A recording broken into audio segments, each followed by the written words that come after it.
Amène-les ton challenge. Ouais, Aujourd'hui, OK. je suis dedans. On traverse tous des états où on est dedans. Il faut juste savoir que quand on est dans ces états-là, il y a plus de... On a augmenté le voltage dans notre système nerveux. Il y a comme plus d'électricité. J'aime ça, ce mot-là. Le voltage dans mon l'électricité. cerveau. Ça connecte plus.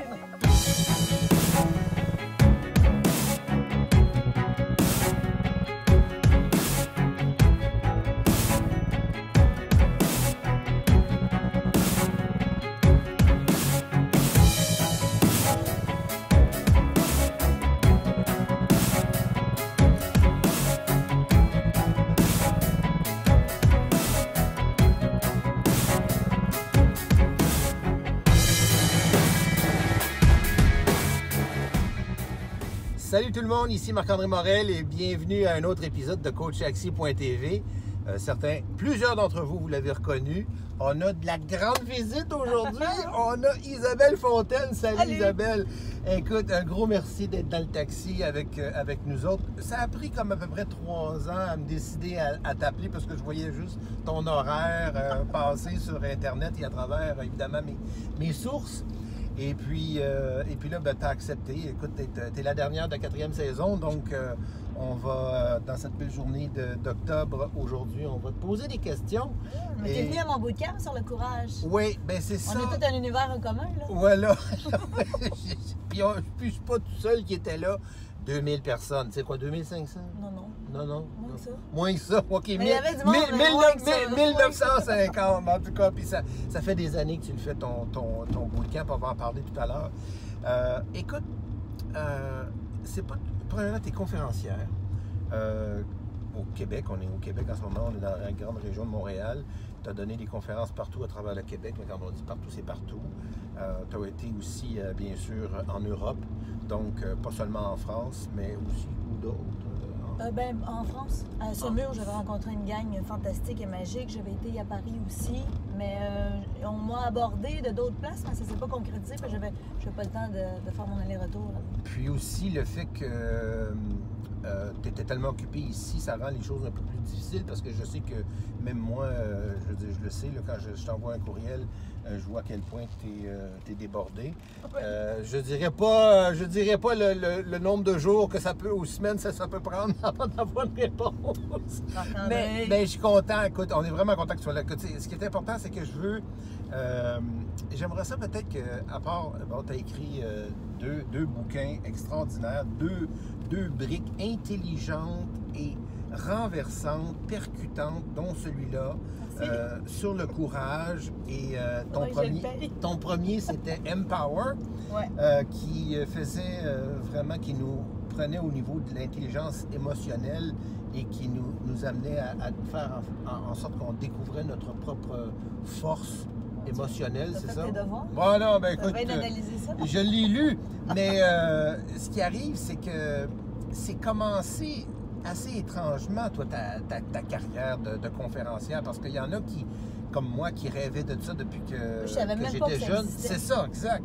Et puis, là, tu le sais, hein? Là, oui. C'est ça. Mais je ne pourrais pas faire d'autre chose. J'adore. Mais comment ça a commencé au départ? J'enseignais à l'UQAM. Puis, à un moment donné, il y a quelqu'un de chez TVA qui a appelé au département de communication puis a demandé est-ce qu'il y a un enseignant à l'UQAM qui est inspirant, qui aurait du contenu pour nous? Puis là, moi, il y a un directeur qui ne me connaissait pas, qui avait entendu parler de moi, qui a donné mon nom. Puis après, ça l'a appelé chez nous, puis ça disait Madame Fontaine, faites-vous ça des conférences dans des contextes de séminaires des ventes? Puis moi, à cette époque-là, je venais de laisser un emploi assez payant pour une charge de cours à l'UQAM qui n'était pas payante. Ouais. Puis là, moi, j'ai dit absolument que je fais ça. Puis là, après, j'ai posé des questions pour savoir, c'est quoi un conférencier dans les organisations? C'est quoi des conférences dans des cas de séminaires des ventes? Puis là, j'ai découvert dans quoi je m'étais embarquée. Là. Puis là, finalement, j'ai sauté, j'ai pris les bouts de mon cours qui étaient que les étudiants trouvaient le plus trippant, le plus significatif, le plus énergisant. J'ai packagé ça dans une formule de 90 minutes, puis je suis allée présenter ça aux représentants des ventes de TVA, puis j'ai adoré le concept de... Puis pour ceux qui sont français ou européens, TVA, c'est C'est un réseau de télévision qui est très, très... Une belle gang, mais il y avait eu les meilleurs au conférenciers, puis tout ça. Là, moi, j'ai vu que la barre était haute, puis l'anxiété a monté, mais en observant dans mes cours ce qui interpellait le plus les gens, puis en mettant tout ça dans une conférence, bien, finalement, ça a été comme une petite formule gagnante. Puis, tu sais, moi, j'ai pas monté le Mont Everest. J'ai pas d'histoire de vie qui est un témoignage que je raconte en conférence. Moi, je présente des outils et des stratégies qui viennent de la neuroscience puis de la neurobiologie des émotions. Essentiellement, comment qu'on peut déjouer une partie de notre cerveau quand ça brasse un peu puis que l'humeur a pris le dessus, ou la négativité, ou le pessimisme, ou les cœurs en titre. Quand ça a pris le dessus, comment un être humain peut déjouer son cerveau pour se ramener en état de performance, pour commander les carburants émotionnels, un peu comme on enseigne aux athlètes avant qu'ils se rendent aux Jeux olympiques. L'athlète qui est en deuil, en divorce, ou qui n'est pas de bonne humeur, ou que ça va mal dans sa vie, ben devant la fenêtre d'opportunité qui s'offre à lui, que sont les Jeux olympiques, puis on sait qu'il n'y en a pas toutes les fins de semaine, on veut que l'athlète soit dans la zone, dans le flow, au sommet de sa game quand c'est le temps. Bien, les gens des ventes dans les entreprises sont ceux qui ont le plus de formation. Quand tu veux négocier un contrat de quelques millions, tu veux que ton vendeur soit dans la zone. Tout à fait. Qu'il soit concentré, qu'il ait le sens de la répartie, qu'il ait le charme ou son charisme soit à son optimum. Et ça, j'ai beaucoup aimé le mot que tu as utilisé. Tu as utilisé le mot « déjouer ». Parce que de déjouer un peu son cerveau, son chemin, parce que quand en conférence, tu parles de ton fameux Y. Oui, le Y neurologique. Oui, le Y neurologique. Tu peux prendre à gauche. Qui est? Éviter ce qui n'est pas facile. Ou tu peux prendre à droite et faire face avec courage. Mais quand tu arrives à la croisée des chemins, le problème avec le cerveau, c'est que il y a des habitudes neuronales qui nous embarquent sur le pilote automatique. C'est assez fascinant parce qu'on ne se rend même pas compte qu'on est prédéterminé par nos habitudes. Genre, tu sais, quand je suis en conférence, je demandais aux gens levez la main, ceux qui, à la maison, chez vous, vous mangez toujours à la même place à la table. Ils lèvent tous la main. Là, je dis qui dort toujours du même bord du lit? Ils lèvent tous la main. Qui le matin a des petits morning routines que tu commences par la même chose, la première chose suivie de la seconde à la troisième. On a tous nos rituels du matin. On est prévisible, on est sur le pilote automatique, des habitudes neuronales. Puis éventuellement, même, c'est notre voiture qui nous amène au travail le matin. Tu te rends même pas compte que tu as changé de vitesse, tu as freiné, tu as tourné. Tu te rends au travail inconsciemment sur le pilote automatique. Ça fait quoi, ça? Mais là, quand tu as un Y neurologique, là, il y a des individus qui vont dire « OK, je vais commencer à me remettre en forme, je vais aller jogger 3 fois par semaine. » Mais le pilote automatique, ça peut être Netflix pendant toute la soirée. C'est ça. Ou les habitudes alimentaires, c'est des Y neurologiques. Mais aussi, dans notre vie professionnelle, on reste dans notre zone de confort, de ce qu'on maîtrise déjà des habitudes neuronales. Fait que, au bootcamp, dans mon livre, ce que je dis, c'est qu'il faut identifier toutes les places où, à la croisée des chemins, on s'en rend pas compte. Mais on prend toujours la voie de l'évitement de faire ce qui est dur. Parce que toi et moi, et les gens qui vont nous écouter, on le sait tous qu'il faut qu'on fasse ce qui est l'option courageuse. Donc, ce que tu nous dis, on le sait, on le fait pas. Isabelle, c'est, si je comprends bien, c'est que plus on a de chemins neuronaux qui sont établis et répétés, plus on a d'options. Ben, en fait, moi, ce que j'allais dire pour finir ma phrase, c'était...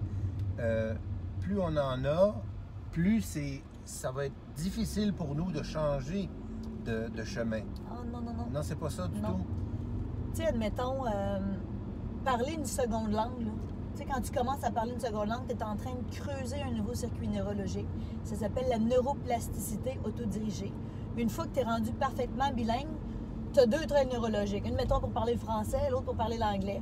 Mais on souhaite éventuellement que la personne va faire face à une petite tension neurologique puis va être en mesure d'apprendre une 3e langue. C'est quoi une tension neurologique?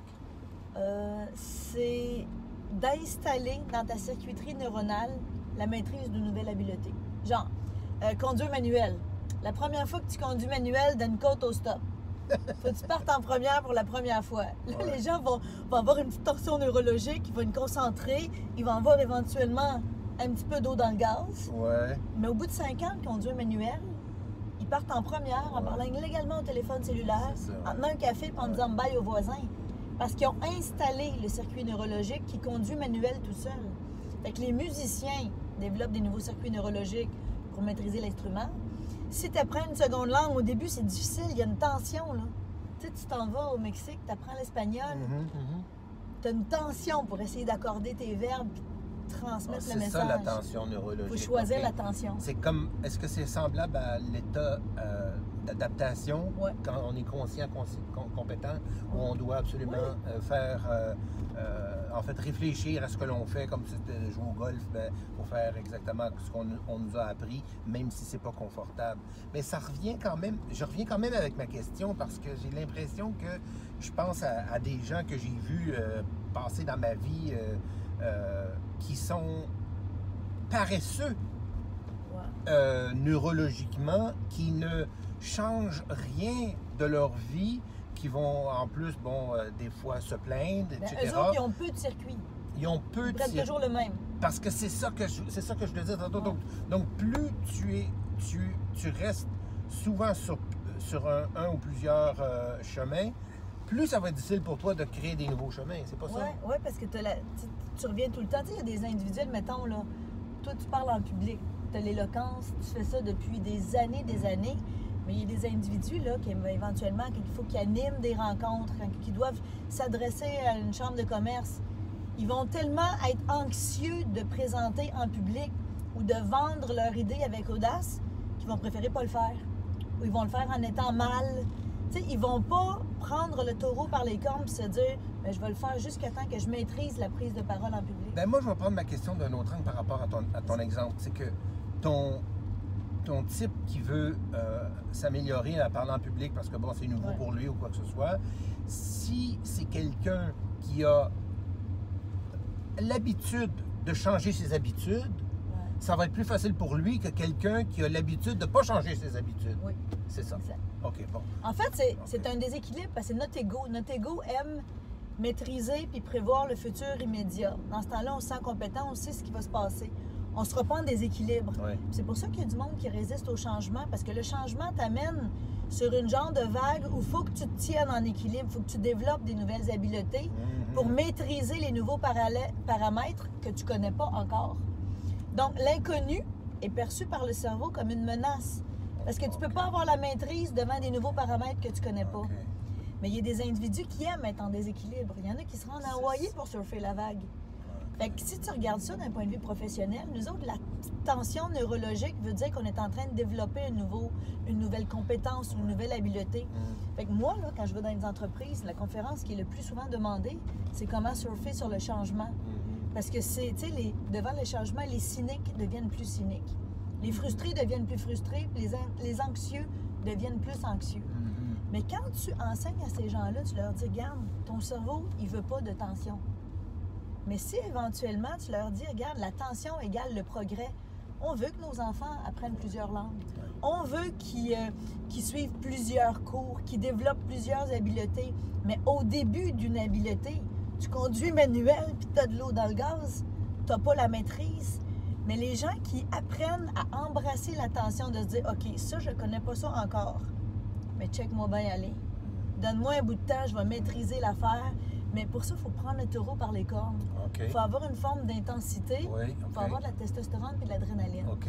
Puis là, toi, tu nous as aidés à trouver des manières d'augmenter la testostérone et l'intensité. Ça, c'est mon but. Découvrir le comment. Si vous avez jamais vécu un bootcamp avec Isabelle Fontaine, où que vous soyez, prenez l'avion, le char allégorique, peu importe. Il faut vivre ça une fois dans sa vie.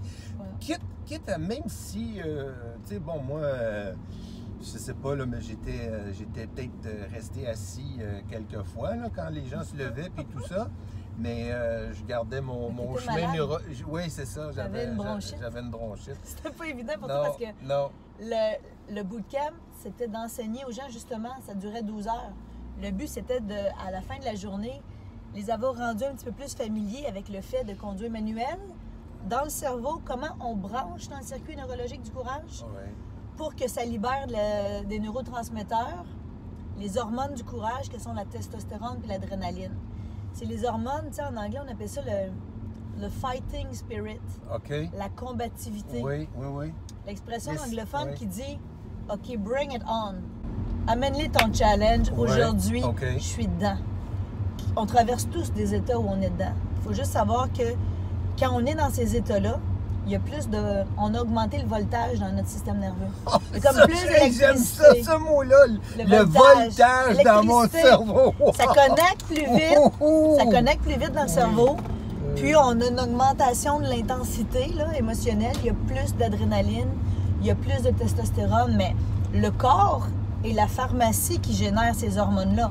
Fait que là, on va donner des trucs aux gens de dire voici toutes les formules qui aident ton corps comme pharmacie à brancher dans le bon circuit pour qu'éventuellement, avant de faire ton cold call, avant de monter sur une scène, avant d'animer une rencontre pas facile, avant d'avoir une conversation courageuse, avant de prendre une décision que tu sais qui ne sera pas populaire, il faut que tu t'amènes dans un état où le lion sort, là, où la lionne émerge. Là. Sinon, le problème, c'est que tu restes dans tes affaires confortables. Les gens attendent avant de dire les choses. Ils attendent. Puis des fois, ce qu'on voit dans les entreprises, c'est quand les gens sont tannés, sont fatigués d'attendre, ben là, ils éclatent. Puis c'est comme une grenade dégoupillée. Là. Ça fait des dégâts qu'il faut nettoyer. Là. OK, c'est intéressant. Ça, Mais quand maintenant, même. ce qui m'intéresse le plus, c'est le courage managérial. Le courage managérial. Le courage de gestion. Et ça, je peux te dire que c'est quelque chose que j'ai entendu encore à Montebello avec mes avocats où j'ai fait une session et ailleurs avec d'autres clients. De plus en plus, depuis 1 an ou 2, j'entends ça, le manque de courage managérial. Là, c'est rendu que il y a presque des... comment on appelle ça? Des mutineries, si on peut dire, qui se préparent à l'intérieur de certaines entreprises, des mutineries évidemment pacifiques, pour essayer de faire bouger ou déloger ceux qui, en bon québécois, qui stallent. Ceux qui savent ce qui doit être fait, mais qui sont pas... qui paralysent exactement toute l'évolution de l'entreprise parce qu'ils savent ce qui doit être fait, mais qui Ils ne manquent font le pas. courage Exactement. de faire...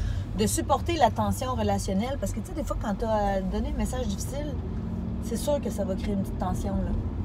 Ça va créer des inconforts. Puis il y a des gens qui se disent, ben moi, là, je suis le leader de cette organisation-là, c'est un petit peu ma tâche de contenir cette tension-là pour assainir l'environnement de travail, pour s'assurer qu'on travaille, pour ça, en anglais, ils disent le greater good, là, pour qu'on travaille pour le bien commun, là. Mais quand on reporte, qu'on ne fait pas les choses, ben ça devient vicié comme climat à l'interne. Là. Ah oui, puis là, on Puis, est... tu sais, les entreprises qui maximisent la rétention de personnel. Tu sais, il y a du monde, là. Moi, avant d'enseigner à l'UQAM, j'ai été chasseur de tête. Ah il y a oui? des, je savais pas ça. Il y a des équipes là, où c'était impossible d'aller chercher des gens. Pourquoi? Ils étaient fidélisés, il y avait une loyauté. C'était tout le temps à un patron. Ah oui. À un patron qui visait à développer vraiment, tu sais, il y avait une générosité sincère envers son staff. C'était quasiment sa famille, son équipe. Il voulait les développer. Fait qu'il disait les choses pas faciles. OK. Il donnait l'encouragement sincère quand c'était le temps. Mais quand il y avait une situation à assainir, ben, il prenait le taureau par les cornes puis il le faisait. C'est comme un bon père de famille. Ça, c'est intéressant parce que tu as nommé 3 points qui ne figurent même pas dans les points pour aider à la rétention des employés. Là. Quand on visite un peu les experts là, sur Internet, dans les livres, etc., les formations, ce que tu viens de nommer, ça sort même pas. Donc, c'est pour dire que finalement, là, c'est vraiment un travail de terrain, puis c'est l'aspect humain. Je pense que les gens sont engagés à un individu qui peut être un patron. Ils sont engagés à une équipe aussi. Mais moi, je connais des gens, là, qui, on connaît le principe, comment ça s'appelle, le phénomène psychosocial passif-agressif qu'on appelle le bitchage, la médisance. Tu sais, les gens qui sont peu capables de dire les vraies affaires en cours de route puis qui accumulent du ressentiment, ben ils ont besoin de ventiler. Fait que là, ils bitchent, ils parlent dans le dos, ils se défoulent. Mais ça crée des cancers dans l'équipe, ça crée des gangrènes.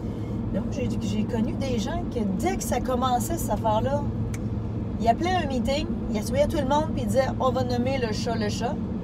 On va nommer qu'il y a un éléphant dans le salon, on va tout le monde crever l'abcès. » Des comportements comme ça, en tant qu'équipe, on n'en veut plus. Mais nommer la chose, c'est pas facile. Ça prend du courage. C'est pas facile, puis ce que je m'apprête à faire non plus, c'est pas facile. Parce qu'on manque de temps. Oh non! Ça va être de terminer notre entrevue. Écoute, j'aimerais ça que tu nous dises, non seulement, ça c'est une conférence aussi là, sur le courage, en plus de ton livre, qui est aux éditions Un Monde Différent, qui est disponible en ligne partout dans le monde. Donc, on le sait pour les Européens qui veulent s'en procurer un, et dans les librairies au Québec. Mais dis-nous, qu'est-ce qui s'en vient là? Est-ce que tu vas refaire un bootcamp ou non? Parce que ça, c'est le grand mystère là, à savoir. Ah, c'est pas impossible que j'en fasse un. C'est pas impossible. Mais c'est pas au programme. C'est pas au programme pour le moment. J'en fais maintenant actuellement dans les entreprises qui m'invitent et qui organisent les rencontres. On fait des journées complètes sur le courage en formule bootcamp bien intense pour les équipes. Oui. Mais moi, là, de réunir 1000 personnes dans une salle, là, pour le moment, c'est pas à mon programme. Parce que moi, j'ai une conférence sur comment donner plus de sens à son travail. OK. Comment donner plus de sens à sa vie. Puis là, je suis en train de développer une journée qui va vraiment être axée sur le gros pourquoi. Tu sais, Nietzsche qui disait, tu sais, l'être humain qui a un pourquoi suffisamment fort est capable de supporter n'importe quel comment. Là, je suis en train de découvrir toutes sortes de stratégies qui est un peu la suite du courage. OK, ça y est. Les créer du sens. Parce que quand il y a du sens, on trouve des ressources, on a une résilience née, puis on devient innovant, on sait, quand il y a vraiment un sens derrière ce qu'on fait, on dirait que l'être humain est capable de s'ajuster, il sent l'autre personne, il sait jusqu'où il peut aller, il sait quand c'est le temps d'arrêter. Il y a une intelligence qui s'installe quand c'est imbibé de sens. Oui, une collaboration aussi qui est plus induite, qui est plus naturelle entre les personnes. Parce que, ben oui, quand on partage le même sens, c'est beaucoup plus facile que quand on est tout simplement là pour essayer de gagner de gros lots ou quoi que ce soit, puis c'est moi. Et ça interpelle l'âme et le cœur aussi. Écoute, ma chérie, on va déconnecter de YouTube si on continue. Alors, écoute, je peux juste dire deux choses, c'est merci énormément de nous avoir vraiment fait briller de ta présence. Et puis, en plus, je pense qu'il n'y a personne qui peut douter pourquoi tu es la conférencière la plus populaire au Québec. Ça, c'est certain. Là, juste, comme on dit, tu as le full package. Alors, un gros merci d'avoir été avec nous, Isabelle. Merci à toi. Pour ça, tu ne peux pas quitter sans ton taxi à toi. Ben oui, c'est ça. Exactement. Merci, Marc-André. Toi, c'est taxi gratuit à vie. Oh! Oui, c'est ça. Merci, c'était le fun de passer du temps avec toi. Super, merci. Salut.